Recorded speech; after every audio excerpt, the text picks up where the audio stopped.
I think it's time for the Celtics to just push their chips into the table. I actually looked at the Celtics. They can get there super easy.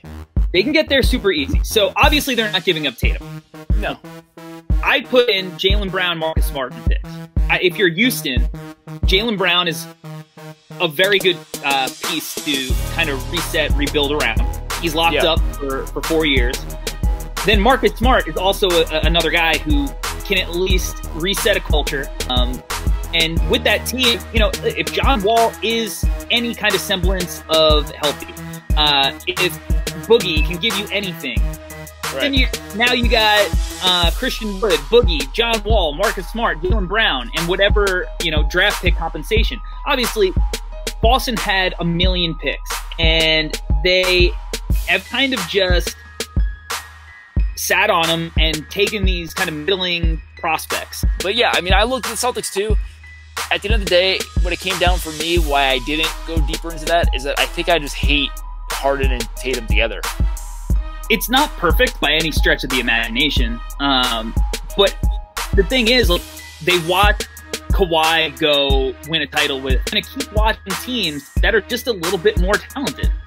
It just is what it is. Like, they just don't have, I think, enough when you're competing with some of the teams that have made moves. Like, obviously, they're a really strong team.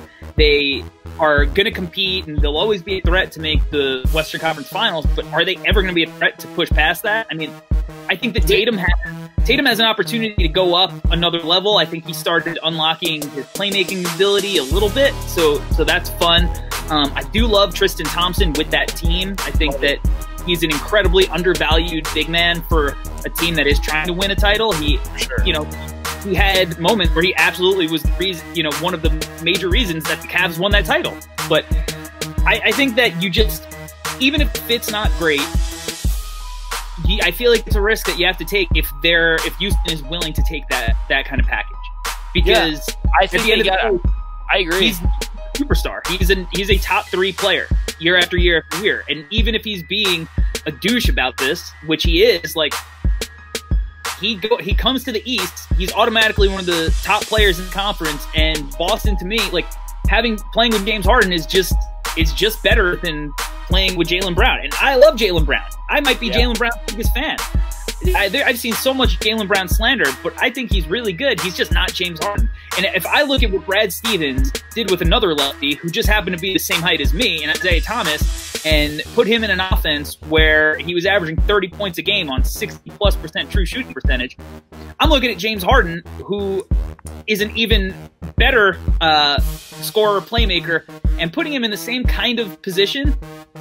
I just think that Brad Stevens would find a way to make it work, and the talent is talent, and they need to upgrade that second piece. Like, Jaylen is ideally a third piece, and Kemba is ideally a third piece, and 2/3 don't make a second.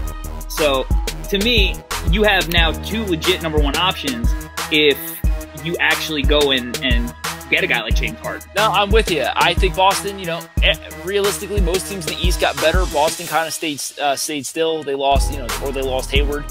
You know, realistically, I think that they got to make a move. They've been holding on to assets for so long, and they've never made that big move. I think Boston fans would absolutely end up hating James Harden and the way he plays the game and everything like that. But you know, I think let's get weird with it, make the move if that's an option. I think it might be the best deal that's on the table. If that is a deal that can possibly be on the table for the Rockets to do, they got to try something different for sure.